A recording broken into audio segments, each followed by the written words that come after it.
Hello to all. जैसा कि आप सभी लोग जानते हैं कि हम लोग डिस्कस कर रहे हैं अबाउट केमिस्ट्री ओलंपियाड्स। और अब तक इसके हम फर्स्ट स्टेज के टॉपिक वाइज क्वेश्चंस डिस्कस कर रहे थे, जहां पर आप लोगों को एक आइडिया लगा डिफरेंट टॉपिक्स में कि किस तरह के क्वेश्चंस एनएसईसी में पूछे जाते हैं। अब हम थोड़ा सा आगे बढ़ते हैं और नेक्स्ट स्टेज के कुछ क्वेश्चंस देखते हैं। जैसा आप लोगों को पता होगा कि दिस ईयर 2021 में जो आपका जनवरी फेब में एग्जाम होने वाला है, उसमें फर्स्ट स्टेज और सेकंड स्टेज को मर्ज कर दिया है, तो दोनों स्टेज के एग्जाम एक साथ होंगे। तो सेकंड स्टेज केमिस्ट्री का है, जिसको हम इनको के नाम से बोलते हैं।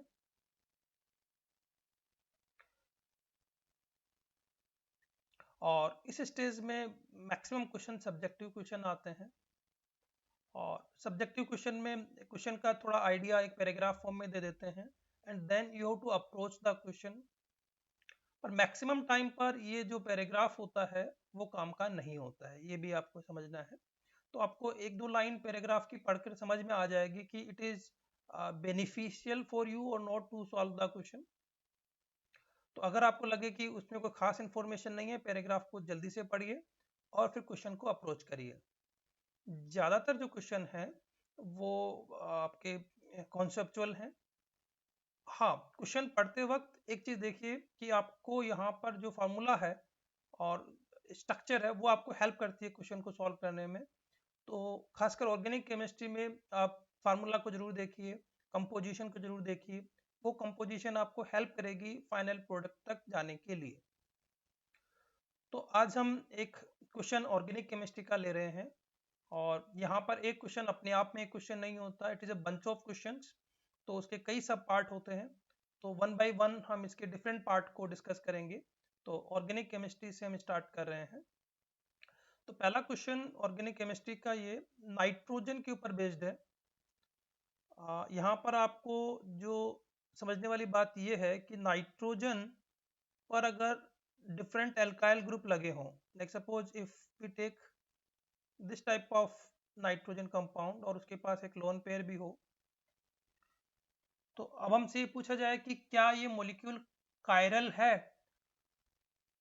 Chiral molecules means it should be optically active, means इसका जो मिरर इमेज है वो सुपर इम्पोज नहीं होना चाहिए ओरिजिनल मॉलिक्यूल पर। बट यहाँ पर एक दिक्कत है कि ये जो स्ट्रक्चर है नाइट्रोजन की, अगर हम इस स्ट्रक्चर को सपोज इस तरह ड्रॉ करें,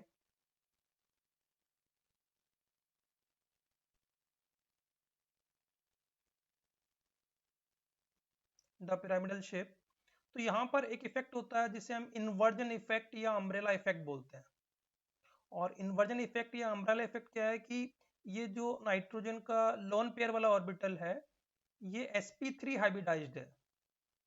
तो जब ये लोन पेयर नीचे की तरफ छोटे लोब में आएंगे, तो होगा क्या कि ये लोब बड़ा हो जाएगा, ऊपर वाला लोब छोटा हो जाएगा। इन दैट केस यहाँ पर चूंकि अगर लोन पेयर नीचे आ गया है, लोब ये बड़ा हो गया है, तो रिपल्शन की वजह से बाकी सारे ऑर्बिटल्स ऊपर की तरफ शिफ्ट हो जाएंगे। तो दिस केस ये ओवरऑल स्ट्रक्चर हम कह सकते हैं कि इस तरह की बन जाएगी।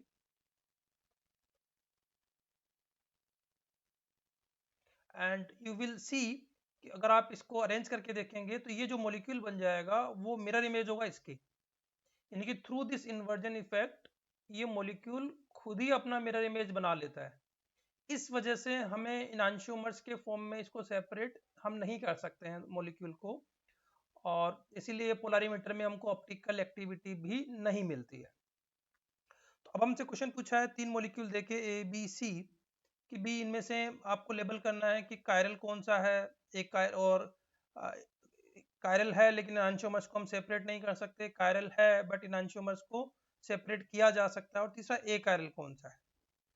तो अगर हम देखिए फर्स्ट वाला ये देखें तो यहाँ तो ये मॉलिक्यूल में ये कार्बन कायरल है और ये नाइट्रोजन भी कायरल है। तो ये तो कायरल है, और क्योंकि नाइट्रोजन अगर रिंग में है, एक चीज और समझनी है हमको, if nitrogen is present in the ring and if that then it has different groups like this. Suppose हम ये कह दें कि यहाँ पर इस तरह डिफरेंट ग्रुप है, यहाँ पर मैं कुछ क्लोरीन लगा दूं, तो अब ये इन्वर्जन पॉसिबल नहीं है। उस केस में हमको ऑप्टिकल एक्टिविटी इसकी मिलेगी। तो ए के लिए ये कायरल होगा और इसको सेपरेट भी किया जा सकता है। इन दिस केस ये वाला पार्ट प्लेनर है, ये वाला पार्ट प्लेनर है। इस नाइट्रोजन के पास में लोन पेयर है पर ये ओपन रिंग में है, तो इसका मतलब कायरल तो है पर इसको हम सेपरेट नहीं कर सकते हैं, तो इसको हम 2 के साथ मैच करेंगे। इस केस में this carbon is chiral, nitrogen तो कायरल नहीं है क्योंकि 2 मिथाइल ग्रुप हो गए, पर this carbon is chiral, it has 4 different group, तो इसका मतलब है ये भी थर्ड होगा, इसको हम सेपरेट कर सकते हैं, राइट। तो इस तरह से हम ऑप्शन चूज कर सकते हैं। नेक्स्ट देखिए क्वेश्चन क्या है, ये सीधा सीधा IUPAC नोमेनक्लेचर के ऊपर है और साथ साथ में थोड़ा सा इन्होंने EZ को यहाँ पर प्रायोरिटी के बारे में कहा कि भाई डबल बॉन्ड को हम E और Z के फॉर्म में कैसे दें। तो देखिए यहाँ पर डबल बॉन्ड है, अगर आप इन दोनों ग्रुप में देखेंगे तो bromine has higher atomic number than this carbon, और अगर आप यहाँ पर देखेंगे तो यहाँ पर एक कार्बन है वो sp3 कार्बन है, और यहाँ पर एक कार्बन है वो sp2 कार्बन है, और साथ साथ क्लोरीन भी लगी हुई है। तो हम क्या कह सकते हैं कि यहाँ पर हम ब्रोमीन को प्रायोरिटी देंगे और यहाँ पर हम इस ग्रुप को प्रायोरिटी देंगे, तो वी कैन से कि ये आपका ये वाला पार्ट क्या कहलाएगा, ई। तो यहाँ पर इसी चीज को एम्फेसिस दिया हुआ है कि हम ई जेड कैसे डिफाइन करेंगे। सेकेंडली अगर आप यहाँ पे देखोगे इन दोनों कार्बन कार्बन डबल बॉन्ड पे, तो यहाँ पर हम क्लोरीन डायरेक्टली इस कार्बन के साथ अटैच्ड है तो इसको प्रायोरिटी देंगे, और इस कार्बन पे इसको प्रायोरिटी देंगे, तो ये हो गया आपका Z। ट्रिपल बॉन्ड में तो आपको डिफाइन करना ही नहीं है, आपका जो मेन फंक्शनल ग्रुप है वो एल्डिहाइड हो गया, तो नंबरिंग यहाँ से करेंगे 1 2 3 4 5 6 7 8 कार्बन है। अब इसमें जो सब्स्टिट्यूएंट ग्रुप्स हैं वो ब्रोमो, क्लोरो एंड साइक्लोहेक्साइल, तो इसी ऑर्डर में ही हम कह सकते हैं कि हम कहेंगे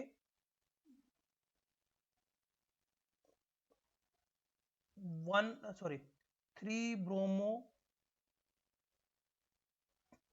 5 क्लोरो, 4 साइक्लोहेक्साइल। अब देखिए ये आप कहेंगे कि 4E,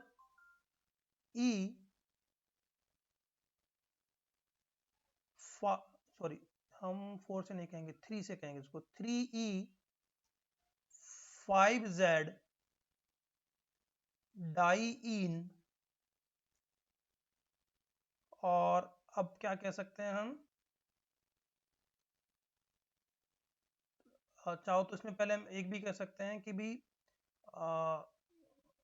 ये 8 कार्बन है तो उसको एक साथ भी कह सकते हैं कि कौन सा हो गया, ये 7 पोजीशन पे आयन हो गया, 7 आयन, और आपके पास अब रह गया है ऑक्टानल।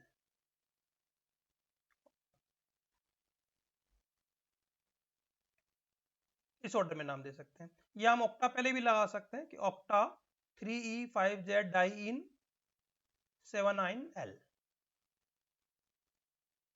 राइट। नेक्स्ट देखिए, ये क्वेश्चन बेसिकली E2 एलिमिनेशन के ऊपर बेस्ड है, और E2 एलिमिनेशन में अल्फा बीटा, या नॉर्मली इसको बीटा एलिमिनेशन भी बोलते हैं, और ये एंटी एलिमिनेशन होता है कि लिविंग ग्रुप और हाइड्रोजन अपोजिट डायरेक्शन से निकलते हैं। यहाँ पर कह रहे हैं कि लिविंग ग्रुप क्लोरीन भी हो सकता है, कोई एस्टर ग्रुप भी हो सकता है, NR3+ ग्रुप भी हो सकता है, तो ये मेंशन कर रहे हैं कि इन तीनों की प्रेजेंस में आपको बीटा एलिमिनेशन कराना है और एंटी एलिमिनेशन कराना है, बीटा के साथ साथ एंटी एलिमिनेशन कराना है, इस बेस पे क्वेश्चन है। अब पहला क्वेश्चन देखिए, इसमें क्लोरीन लगी हुई है, ये क्लोरीन जो है इक्विटोरियल पोजीशन पे है, और अब इसके साथ में जो 2 रूल खासकर लगते हैं, एक हम कहते हैं कि एंटी एलिमिनेशन का रूल है, और दूसरा हम कहते हैं सेजेफ रूल है। सेजेफ रूल कहता है कि जैसे इस कार्बन के साथ में, इस क्लोरीन के साथ में यहाँ पर भी हाइड्रोजन है और यहाँ पर भी हाइड्रोजन है, पर ये जो हाइड्रोजन है वो इस तरह से होगा, और यहाँ पे जो हाइड्रोजन है वो दोनों तरह के हाइड्रोजन अवेलेबल होंगे आपके पास में, एक्सियल और इक्वेटोरियल। इस हाइड्रोजन को ऊपर बना देंगे क्योंकि इसके अपोजिट होगा वो। तो अब हम क्या कहेंगे कि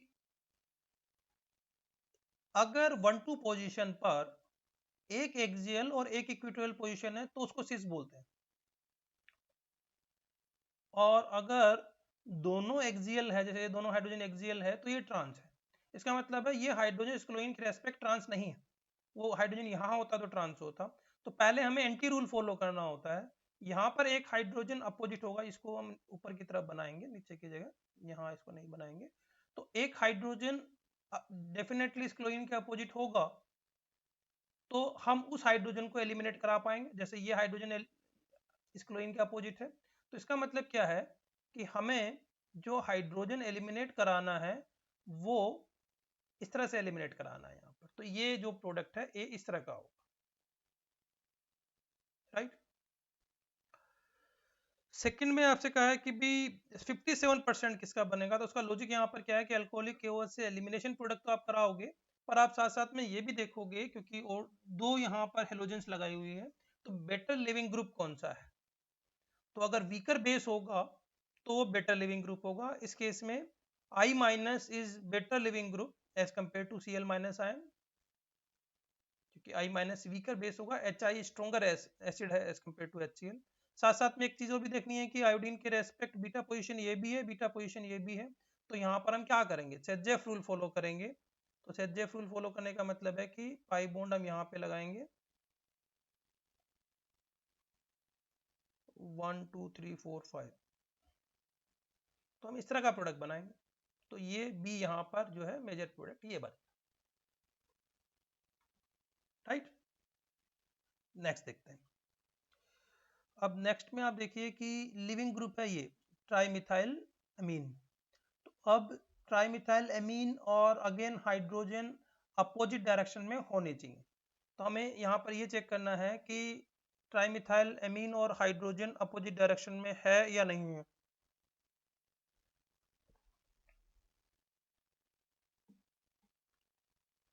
तो अब चाहो तो आप क्या कर सकते हो, इसका साहॉर्स प्रोजेक्शन बना के देख सकते हो। अगर आप इन दोनों को अपोजिट डायरेक्शन में लेके आओगे, ऑल दो ये डॉटेड लाइन से ये दिखाई दे रहा है कि अपोजिट डायरेक्शन पे है ऑलरेडी, अगर आप लेके आओगे तो ये दोनों C6H5 एंटी ही होंगे। तो इसका मतलब क्या है कि ये C6H5 एंटी बनेंगे, तो आपका फाइनल प्रोडक्ट जो एल्कीन बनेगा वो इस तरह का बनेगा।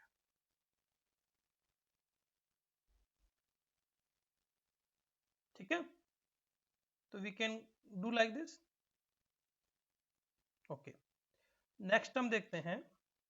अब देखिए यहाँ हिंट आपको ये दे दिया है कि कार्बन और हाइड्रोजन है, इससे आप ये आइडिया लगा सकते हैं कि प्रोडक्ट किस तरह का होना चाहिए। एलडीए एक बहुत स्ट्रॉन्ग बेस है, तो वो एक प्रोटॉन लेगा। अब एलडीए यहाँ पर प्रोटॉन कहाँ से ले सकता है, दो जगह से प्रोटॉन ले सकता है। वो प्रोटॉन यहाँ से भी ले सकता है। अगर ये प्रोटॉन एलडीए यहाँ से लेगा तो उस केस में क्या होगा कि एज ए लिविंग ग्रुप ये वाला बॉन्ड टूटेगा, यहाँ पर पाई बॉन्ड आ जाएगा। तो उस केस में पाई बॉन्ड यहाँ पे आ गया, यहाँ पर O माइनस बन गया। O माइनस क्या करेगा, H प्लस से सेकेंड स्टेप में हाइड्रोलिसिस करा रहे हैं, ये प्रोडक्ट बना देंगे आप। तो एक डिग्री ऑफ अनसेचुरेशन नहीं बढ़ रहा, उतना ही है डिग्री ऑफ अनसेचुरेशन, तो आपको वो इस फार्मूले से भी निकल जाएगा। दूसरी पॉसिबिलिटी क्या हो सकती थी कि भी प्रोटॉन यहीं से निकल जाता, नेगेटिव चार्ज यहाँ पे आ गया। इस केस में अगर प्रोटॉन यहाँ से निकला है तो लिविंग ग्रुप कौन सा निकलता आपका,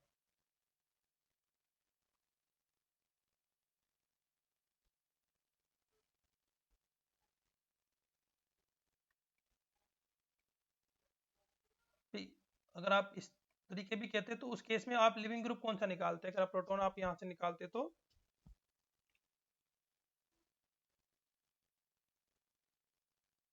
सपोज आप ये कहते कि लिविंग ग्रुप आपका यहाँ से निकल गया, प्रोटॉन यहाँ से निकालते तो आप,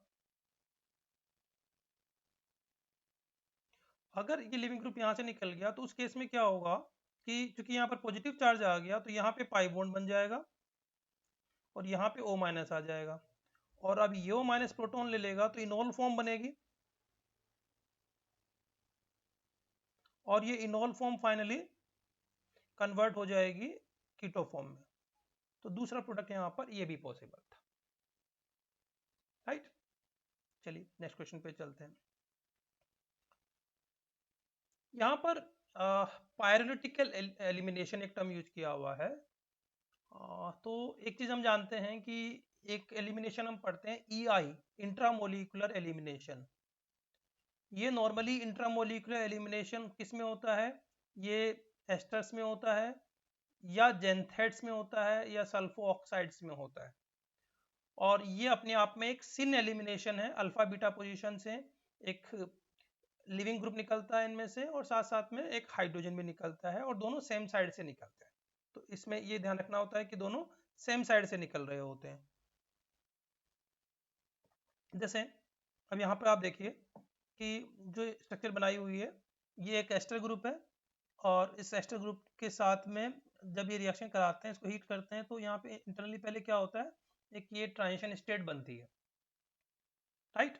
इन this transition state we have the 6 member ring, और अब क्या होगा, क्योंकि हाइड्रोजन इस ऑक्सीजन के साथ अटैच होना चाहेगा तो ये पाई बॉन्ड टूटेगा, इसके इलेक्ट्रॉन इस साइड आएंगे,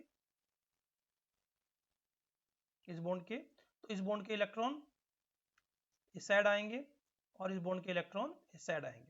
तो ये वाला पार्ट अलग हो गया आपका एज एसिड, पर ये जो एल्कीन बनेगी वो एल्कीन यहाँ से आप देखेंगे, और चूंकि सेम साइड पे है इसीलिए एलिमिनेट हुआ है, तो ये दोनों पीएच ग्रुप अपने आप ही एंटी होंगे। तो जो एफ प्रोडक्ट आप बनाओगे उसमें इन दोनों पीएच ग्रुप को एंटी लिखोगे क्योंकि ऑलरेडी वो एंटी है, तो H और ET भी एंटी हो जाएंगे, राइट।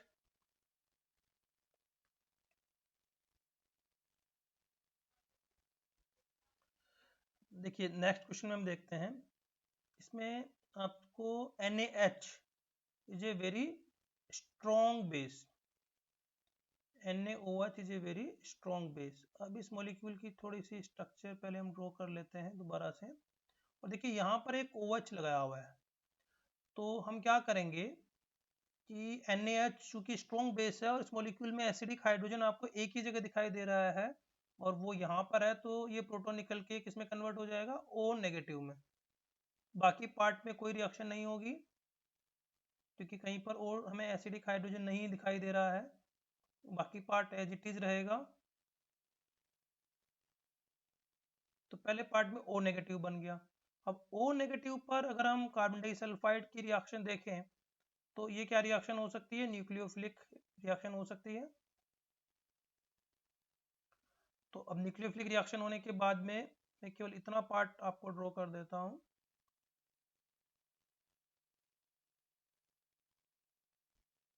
यहाँ पे आपका हो गया कार्बन और ये हो गया S नेगेटिव और ये है डबल बॉन्ड S, बाकी पार्ट एज इट इज रहेगा आपका ये वाला। तो अब ये S negative as a nucleophile क्या कर सकता है, मिथाइल आयोडाइड से रिएक्शन कर सकता है, तो फाइनली यहाँ पर एक मिथाइल ग्रुप जुड़ जाएगा और I माइनस बाहर निकल जाएगा, तो ये एक बॉन्ड बन जाएगा कंप्लीट आपके पास यहाँ पर। तो अब ये क्या हो गया, जेंथेट हो गया ये कंपाउंड, ये नेगेटिव चार्ज अब नहीं है। अब ये जेंथेट कंपाउंड है, इसको अगर आप हीट करोगे जेंथेट कंपाउंड को तो फिर आपका उसी तरीके से एलिमिनेशन होना है। अब एलिमिनेशन होने के लिए देखिए इस साइड तो आपके पास में कोई हाइड्रोजन है ही नहीं, यहाँ तो ऑलरेडी आपके जो है ना, और दूसरा आप ये भी कह सकते हो कि हाइड्रोजन अगर हो है तब भी वो एंटी है। एक चीज और भी है एक हाइड्रोजन, पर ये बॉन्ड, ये ऑक्सीजन और ये हाइड्रोजन तो एंटी है, तो इधर से तो हाइड्रोजन वैसे भी नहीं निकल सकता अब, तो ये ग्रुप तो एज इट इज रह जाएगा। और यहाँ पर आपके पास में Me है, तो अब एलिमिनेशन कहाँ से होगा, यहाँ से एक H है वो एलिमिनेट हो जाएगा, तो ये पूरा ग्रुप बाहर निकल जाएगा आपका और एक पाई बॉन्ड यहाँ पे आ जाएगा। तो फाइनली आपका जो प्रोडक्ट बनेगा H, वो प्रोडक्ट आप किस तरह का बना सकते हो, वो प्रोडक्ट आप इस तरह का बना सकते हो, यहाँ पर एक पाई बॉन्ड होगा, rest part as it is आप छोड़ सकते हो। जेनसेट और भी अच्छा लिविंग ग्रुप हो जाता है। अदरवाइज हम एक चीज और सोच सकते थे कि यहाँ पर जो एस्टर ग्रुप है तो वो भी हो सकता था कि वो भी एलिमिनेट करता, लेकिन अब वहां पर एक दिक्कत है।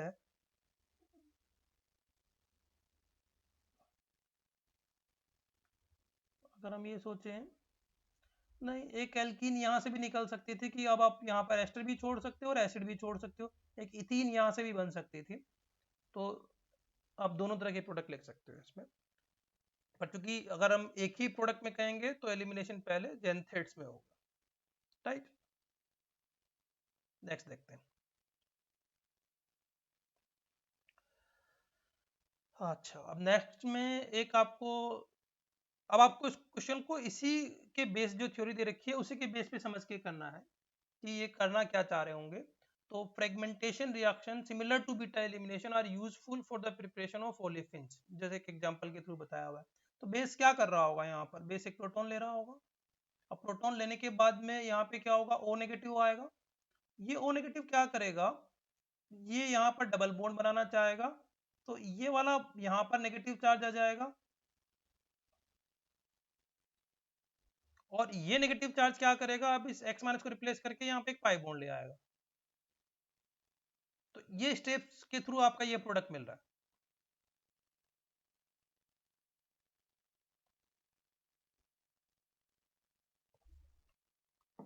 ठीक है, तो अब आप इसको अगर मान लेते हैं कि हम इस एग्जांपल पे लगाना चाहें, मैं थोड़ा डायग्राम इसका बड़ा बना देता हूँ यहाँ पे।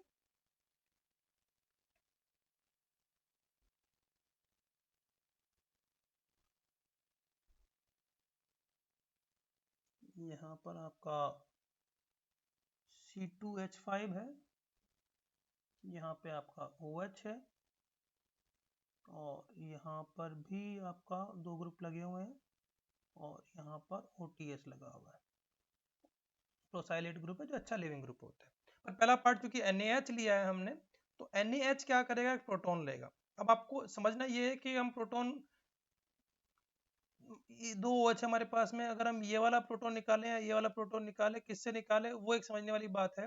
क्योंकि जो लिविंग ग्रुप है हमारे पास में उसको समझना है कि लिविंग ग्रुप कहाँ पर है। तो लिविंग ग्रुप तो भाई ये OTS ही एक अच्छा लिविंग ग्रुप है, तो इधर तो कोई लिविंग ग्रुप है भी नहीं। तो अब मैं क्या करूँ कि प्रोटॉन यहाँ से निकाल दूँ, तो O माइनस बनाऊँ, और O माइनस बना के फिर जो O माइनस है वो क्या करेगा, यहाँ डबल बॉन्ड बनाएगा, तो इस बॉन्ड को रिप्लेस करेगा। अब ये इस बॉन्ड को रिप्लेस करेगा तो यहाँ नेगेटिव चार्ज आएगा, ये क्या करेगा, यहाँ पर डबल OTS को रिप्लेस करके यहाँ डबल बॉन्ड बना लेगा। तो फाइनली अगर हम देखें तो हम कह क्या रहे हैं कि आपके पास ये OTS यहाँ से निकल गया, एक पाई बॉन्ड यहाँ पे आ गया, और इधर क्या है आपके पास, ये C2H5 एज इट इज है। अच्छा, इस डबल बॉन्ड के साथ में आपके पास एक चीज और समझनी है कि एक क्या है, CH3 है और एक C2H5 है। अच्छा, और इधर आपके पास में क्या बचा हुआ है, ये रिंग एज इट इज ही बनी हुई है अभी तक, क्योंकि इस रिंग में तो कुछ टूटा नहीं है। तो ये 5 member ring as it is रहेगी, और यहाँ पर आप डबल बॉन्ड O लगा दीजिए। तो this should be your product. ठीक है, क्लियर यहाँ तक। अब इसके बाद में आपसे क्या कह रहे हैं, अच्छा इसमें एक OH यहाँ और लगा हुआ है, ठीक नहीं। इसके बाद में कह रहे हैं टोसाइल क्लोराइड के साथ आप इसकी रिएक्शन करा रहे हो।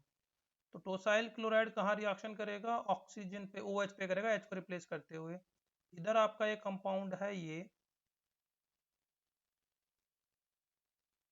और इधर आपके पास में सपोज मैं कहूँ कि ये OTS बन गया,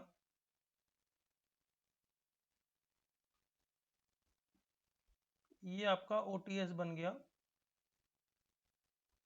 ये आपके पास में है C2H5, MELI इन ईथर।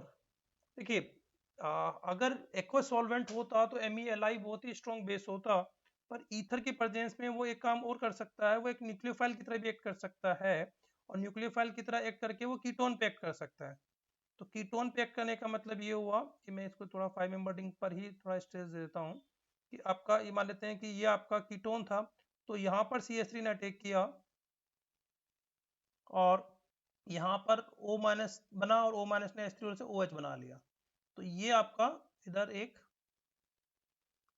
साथ में ये और मिल गया आपको। यहाँ पर आपका C2H5 है और यहाँ पर OTS। तो आपका जो कंपाउंड है ये होना चाहिए। मेरे ख्याल से अब नेक्स्ट स्टेप आपके समझ में आ गया होगा कि अब हम क्या करेंगे। फिर से आपसे कहा हुआ है जे के साथ में NaH की रिएक्शन कराइए। तो NaH क्या करेगा, प्रोटॉन लेगा, प्रोटॉन यहाँ पर है, तो यहाँ से O माइनस बनेगा, O माइनस फिर से यहाँ पर क्या करेगा, डबल बॉन्ड बनाने की कोशिश करेगा, ये बॉन्ड यहाँ पे टूटेगा, तो यहाँ पर नेगेटिव चार्ज आएगा, ये यहाँ पर डबल बॉन्ड बनाएगा, तो OTS बाहर निकल जाएगा। तो बड़ा इंटरेस्टिंग क्वेश्चन है। पर देखिए अगर आप केवल पैराग्राफ को ढंग से पढ़ते और प्रोडक्ट की जो वहाँ पर स्टेप्स को समझते, तो अब आप कहेंगे कि ये सब नॉलेज हम कहाँ से आएगी, तो केवल इस तरह के क्वेश्चंस को प्रैक्टिस करने से ही आएगी। तो वो चीज़ हमें क्लियरली समझना है कि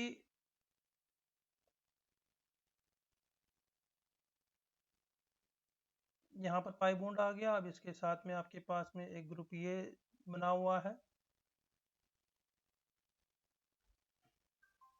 और इधर आपके पास में एक डबल क्या कहेंगे हम, नहीं यहाँ डबल बॉन्ड नहीं है, ये C डबल बॉन्ड O आ गया और यहाँ पर एक CH3। इस तरह का फाइनल प्रोडक्ट आपको मिल गया, राइट।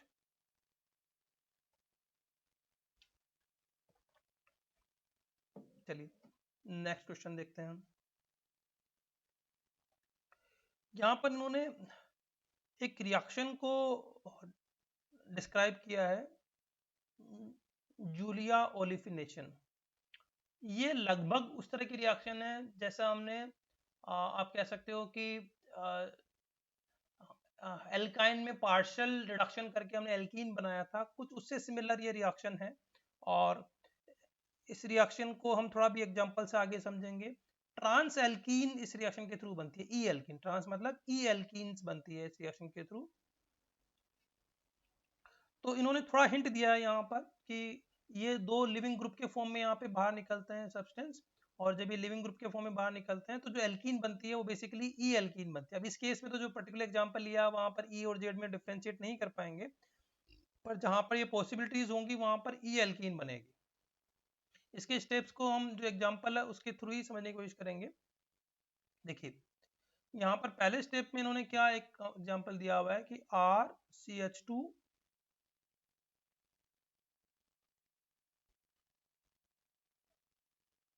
एक सल्फोन कंपाउंड दिया हुआ है। तो चूंकि अब ये एक आप कह सकते हो कि एक प्रोटॉन यहाँ से निकाल दो तो काफी अच्छा रेजोनेंस स्टेबलाइज होगा, तो इस कार्बन का एसिडिक नेचर बहुत अच्छा खासा यहाँ पर है। तो हम क्या करेंगे, पहले स्टेप में BuLi दिया हुआ है तो यहाँ से एक प्रोटॉन निकालेंगे। तो यहाँ से एक प्रोटॉन निकल गया। अब प्रोटॉन निकलने के बाद में देखिए ये थोड़ा सा डायग्राम ऐसे बनाओ, ये पूरा ग्रुप एक साथ ही जुड़ा हुआ है। ये क्या करता है कि क्योंकि एक कार्बन आयन एक अच्छा न्यूक्लियोफाइल भी होगा और यहाँ पर एक एल्डिहाइडिक ग्रुप है, बाकी पार्ट तो केराजिटिस जैसे जुड़ा हुआ है हम वैसे ही जोड़ देंगे यहाँ पर। तो मैं बाकी पार्ट का पूरा डायग्राम नहीं बना रहा हूँ, नीचे एक साथ बना लेंगे उसको। तो होगा क्या कि ये जो कार्बन आयन है वो यहाँ पे अटैक करेगा। तो कार्बन आयन के अटैक करने के बाद ये स्ट्रक्चर कुछ इस तरह की हो जाएगी कि आपके पास में यहाँ पर O नेगेटिव बन गया और ये पूरा पार्ट एज इट इज हम जुड़ा हुआ है। उसके बाद में जब इसकी रिएक्शन हम एसिटिक एनहाइड्राइड से करते हैं तो फिर ये O नेगेटिव एक न्यूक्लियोफाइल की तरह एक्ट करता है, और न्यूक्लियोफाइल की तरह एक्ट करके ये क्या करेगा, देखिए एसिटिक एनहाइड्राइड में हम क्या कह सकते हैं कि इस तरह की स्ट्रक्चर होगी इसकी। तो ये O नेगेटिव क्या करेगा, एसिटेट आयन को एज ए लिविंग ग्रुप बाहर निकाल देगा और ये पूरा ग्रुप यहाँ पे जुड़ जाएगा। तो फाइनली जो हमारा कंपाउंड बना वो क्या कंपाउंड बन गया, मैं उसको यहाँ लिख देता हूँ RCH SO2PH, और यहाँ पे आपका हो गया है CHO एसिटेट। तो जो ऊपर हम कंपाउंड देख रहे थे एसाइल ग्रुप के साथ में जुड़ा हुआ, वो इस तरह का कंपाउंड हो गया। तो ये इसको OAC भी लिख सकते हैं इस वाले पूरे कंपाउंड को। और साथ में अब ये जो बाकी पूरा कंपाउंड जुड़ा हुआ है उसको हम एज इट इज छोड़ देते हैं कि यहाँ पर आपका OCH2PH लिख दूं मैं इसको, और उसके बाद में यहाँ पर आपके पास में CH के बाद में ये जो कार्बन है इसमें ऑक्सीजन यहाँ पे नहीं है, ऑक्सीजन ये यहाँ पर है, ये नाइट्रोजन इस तरह से है, और फिर ये CH2PH, राइट। तो ये आपका हो गया है अब L, तो ये हुआ M, फाइनली M तक पहुंच गए। अच्छा, उसके बाद का जो ये स्टेप है जिसके थ्रू हम इस पूरी रिएक्शन को नाम दे रहे हैं जूलिया ओलिफिनेशन, इसमें एल्कीन बनती है। और एल्कीन बनते वक्त की जो मैकेनिज्म है वो थोड़ी रेडिकल मैकेनिज्म है। तो उस मैकेनिज्म में थोड़ा सा मैं आपको आइडिया दे दूं तो होता क्या है कि ये जो ग्रुप है तो सोडियम ऑक्सीडाइज होता है, तो पहला ये बॉन्ड फ्री रेडिकली टूटता है, सोडियम ऑक्सीडाइज होकर अपना इलेक्ट्रॉन जो है वो दे देता है ऑक्सीजन को, O नेगेटिव बनता है, तो ये पार्ट बन जाता है यहाँ पर ONA। और इसके साथ ये जो कार्बन जुड़ा हुआ है पूरा, क्योंकि अब सल्फर के पास एक रेडिकल है, तो फिर ये बॉन्ड फ्री रेडिकली टूट जाता है, तो ये पूरा ग्रुप फ्री रेडिकल टूट गया, तो यहाँ पर एक लोन पेयर सल्फर के पास में आ गया, तो ये ओवरऑल ये मॉलिक्यूल तो इस तरह से बाहर निकल गया। कार्बन के पास एक रेडिकल बच गया। अब इस कार्बन के पास जो एक रेडिकल बच गया है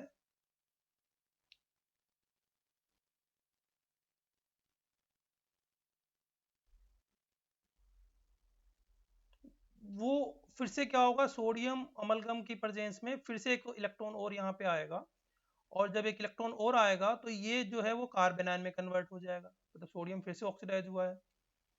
अब ये कार्बन आयन में कन्वर्ट होके यहाँ पर इस कार्बन पे अटैक करेगा और यहाँ से एसीटेट ग्रुप बाहर निकलेगा, तो वहां पर चूंकि Na+ है सोडियम एसीटेट के फॉर्म में बाहर निकल गया, तो फाइनली यहाँ पर एक पाई बॉन्ड आ गया। तो इसका मतलब अब यहाँ पे देखें तो पाई बॉन्ड ये यहाँ पे आया है ये पूरे ग्रुप के साथ में, तो RCH डबल बॉन्ड, और क्योंकि अब ये पूरा ग्रुप हमको एज इट इज लिख देना है तो ये दोनों एंटी रहेंगे, हमें ये समझना है बेसिकली। तो ये पूरा ग्रुप एज इट इज आपके पास रह गया,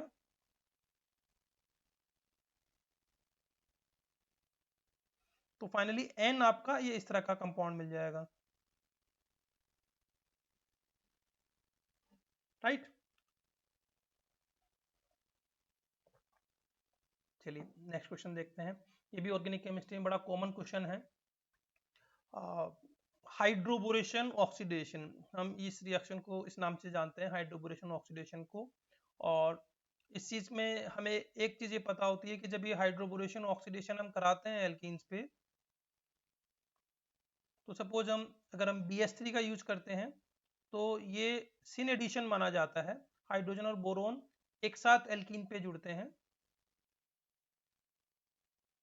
और चूंकि अब बोरोन पर 2 हाइड्रोजन और है तो ये रिएक्शन 2 बार और हो जाती है, तो फाइनली ये ट्राई एल्काइल बोरेन यहाँ तक कन्वर्ट हो जाता है, ट्राई एल्काइल बोरेन तक।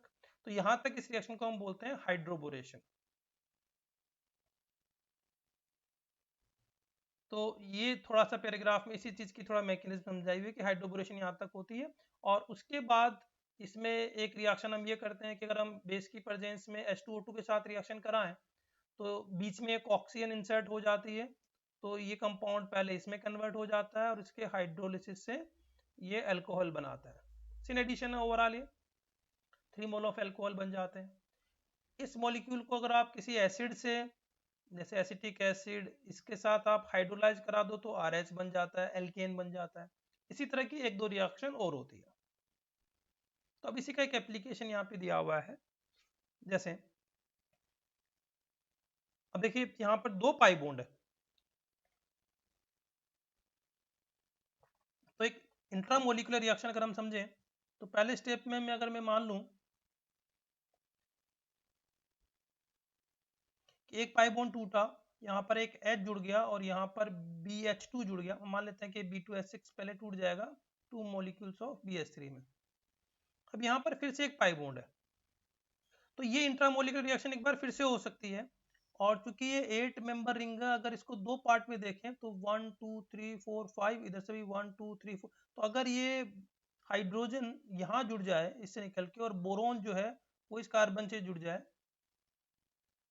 तो ये आपकी दो 5 मेंबर रिंग कंपाउंड में कन्वर्ट हो जाएगी। मतलब इसकी स्ट्रक्चर हम इस तरह से देख सकते हैं, अगर इसी एक सिंगल रिंग के फॉर्म में देखना चाहें तब तो वो ऐसी दिखाई देगी हमको कि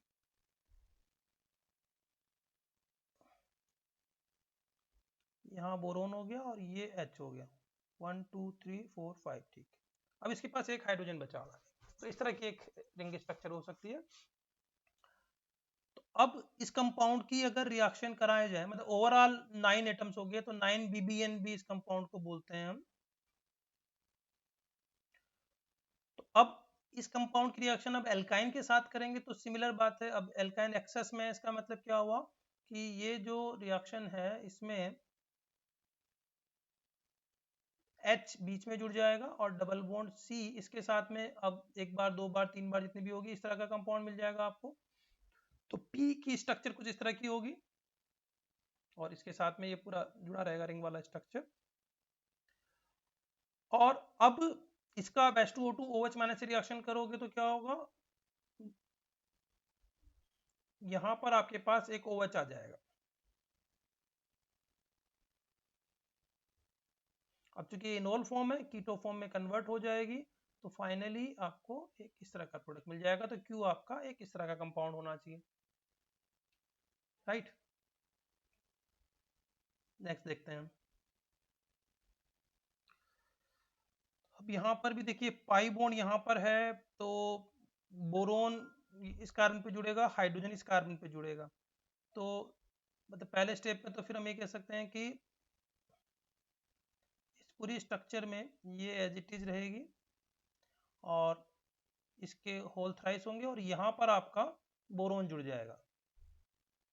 अच्छा, इसमें एक चीज थोड़ा ध्यान रखना है कि ये जो कंपाउंड है सल्फोनिक एसिड बोल सकते हैं इसको, तो इसमें से NH2 minus as a leaving group निकलता है और फिर यहाँ पर बोरोन हटकर यहाँ पर नाइट्रोजन जुड़ सकता है। तो इस केस में प्राइमरी एमीन बनाने का एक तरीका होता है ये, तो फिर यहाँ पर आपका NH2 जुड़ जाएगा, तो ये S आपका इस तरह का प्रोडक्ट हो जाएगा।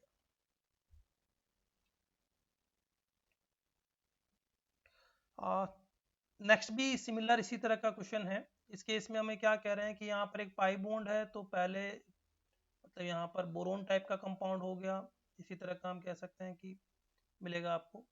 अब उसके बाद में जो बेस है वो हेल्प करेगा, आप कह सकते हो कि इसको निकालने में, बोरोन को निकालने में कार्बन आयन बनाएगा। और ये कार्बन आयन क्या कर सकता है कि यहाँ पर लिविंग ग्रुप ब्रोमीन है, इसको रिप्लेस कर देगा। तो अगर यहाँ से ब्रोमीन रिप्लेस हो गई तो फाइनल प्रोडक्ट आपका इस तरह का हो जाएगा। तो टी कुछ इस तरह का प्रोडक्ट हो जाएगा। अब ये सब एप्लीकेशन है इस रिएक्शन के, जो आप थोड़ा रिएक्शन को देखकर या न्यूक्लियोफिलिक नेचर को देखकर थोड़ा समझ सकते हो।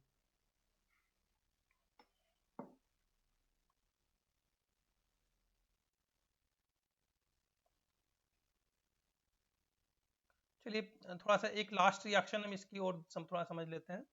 ऑल दो पैराग्राफ से इसका कोई खास लेना देना नहीं था, हम फार्मूला बेस पर ही इस तरह के क्वेश्चन को थोड़ा ज़्यादा आसानी से अप्रोच कर सकते हैं। तो देखिए पहला पार्ट कह रखे हैं कि फ्रेडल क्राफ्ट रिएक्शन करवानी है हमको इस कंपाउंड के साथ और एसिडिक मीडियम में करवानी है।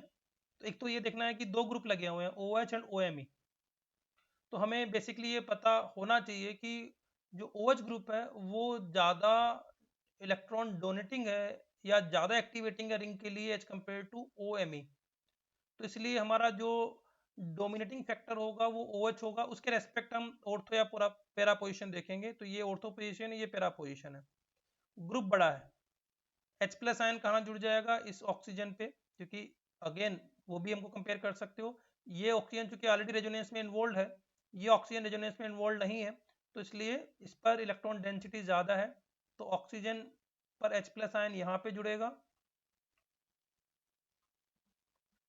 फिर ये इलेक्ट्रॉन इधर शिफ्ट होगा, पॉजिटिव चार्ज यहाँ पे आएगा, तो ये ग्रुप चूंकि बल्कि ग्रुप है तो ये ग्रुप क्या होगा,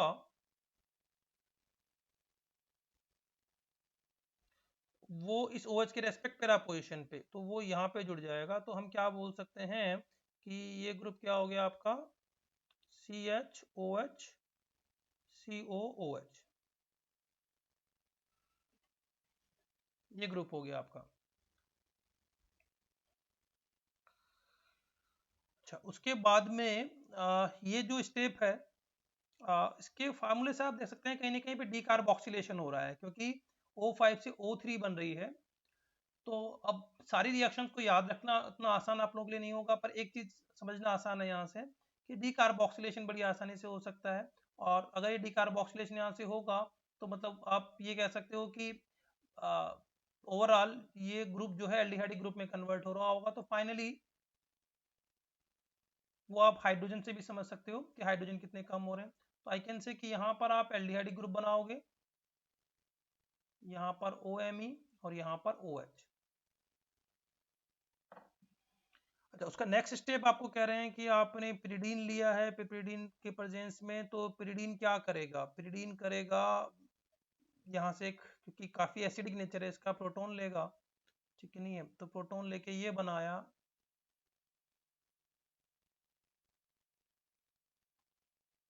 अच्छा, अब उसके बाद में ये कार्बोनाइन न्यूक्लियोफाइल की तरह टेक कर सकता है, कहाँ पर, इस पर, तो न्यूक्लियोफाइल की तरह टेक करके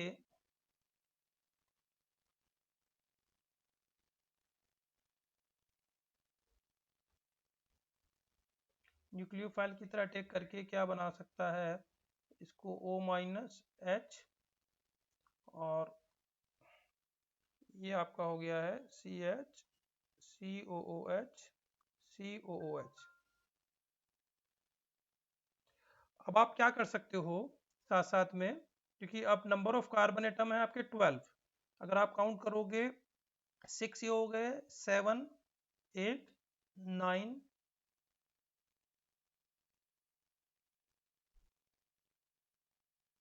10 11, कहीं कन्वर्ट कर रहे हैं हम, 6 and 3 9, 9 and 4 13 है, यानी एक कार्बन कम हो रहा है, तो इसका मतलब कहीं ना कहीं हम डिकार्बोक्सिलेशन, एक कार्बन पे दो कार्बोक्सिलिक ग्रुप स्टेबल नहीं होते, डिकार्बोक्सिलेशन कराएं। तो अगर इसका हम डिकार्बोक्सिलेशन कराएं तो डिकार्बोक्सिलेशन से क्या मिल सकता है आपको, क्योंकि देखिए आपको नीचे भी कंपाउंड दिए हुए हैं, उससे भी आपको आइडिया लग सकता है कि फाइनली हो क्या रहा होगा। तो अगर हम डिकार्बोक्सिलेशन कराएं इसका, तो फाइनली व्हाट, अब ये फाइनली आपको देखो एक चीज और दिखाई हुई है कि OH और OMe एज इट इज लिखे हुए हैं, यानी कि उन पर तो रिएक्शन हुई नहीं है, वो भी आपको क्लियरिटी है। तो अगर मैं डिकार्बोक्सिलेशन यहाँ पे कर दूं तो OH H और CH2COH। अब आप एक काम और कर सकते हैं, हाइड्रोजन काउंट कर सकते हैं कि यहाँ पर 14 हाइड्रोजन है, तो 14 हाइड्रोजन आपके पास आ रहे हैं कि वो काउंट कर ले, 1 2 3 4 5 5 1 3 8 9 10 11 12, कहीं काउंटिंग में गड़बड़ होगी, 14 हाइड्रोजन कैसे हुए फिर हमारे पास में, 1 2 4 5 5 1 3 8 8 9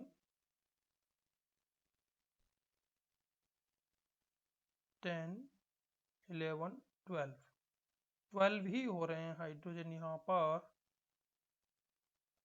तो यहाँ दिक्कत है हमें ये ढूंढने की कि नेक्स्ट और हम क्या इसमें एज्यूम कर सकते हैं। एक काम करते हैं, अभी एक दिक्कत और भी हो रही है हमें कि हम ये देखें कि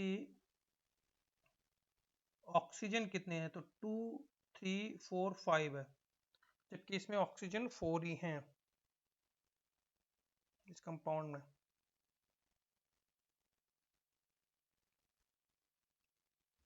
तो इसका मतलब है, मतलब what we can assume here कि ये इसके बाद में एक रिडक्शन प्रोसेस और हुई है, although it is not mention in the question कि रिडक्शन प्रोसेस उन्होंने किस तरीके से कहाँ पे की है, but only we can assume कि वो फार्मूला दिया हुआ है उसको मैच करना ही पड़ेगा, तो वो रिडक्शन प्रोसेस हुई है यहाँ पर, तो वो रिडक्शन प्रोसेस हम करा सकते हैं, ठीक नहीं है।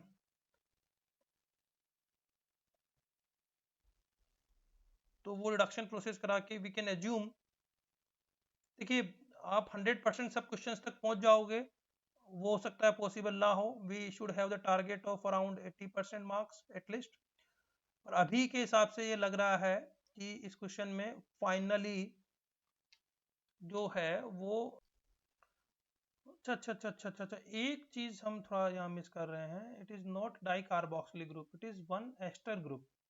तो फिर तुम्हारा काम सारा आसान हो ही गया।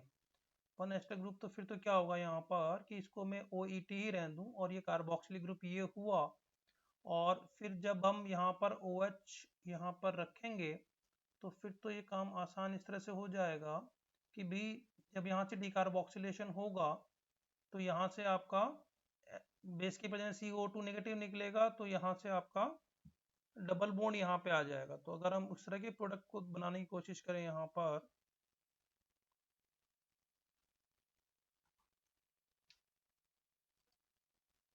तो यहाँ पर हम ये चीज कर सकते हैं कि जब हम ये O नेगेटिव को यहाँ मतलब OH को यहाँ से बाहर निकालें और यहाँ से इस पूरे ग्रुप को बाहर निकालें, तो ओवरऑल हमको इस तरह का प्रोडक्ट यहाँ पे मिल सकता है। नाउ वी कैन काउंट,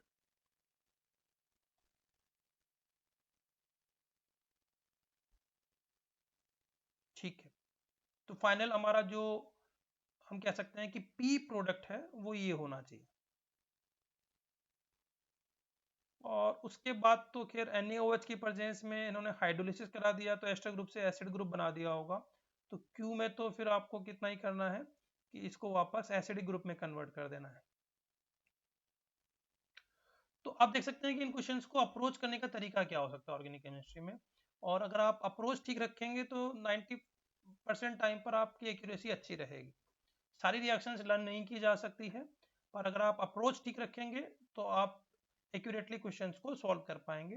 तो आज हम यहीं तक करते हैं, नेक्स्ट क्लास में हम एक और क्वेश्चन ऑर्गेनिक केमिस्ट्री का इसी तरीके से लेंगे, सो दैट आप थोड़ा सा अप्रोच करना इनको सीखो, राइट। तो we finish today here only.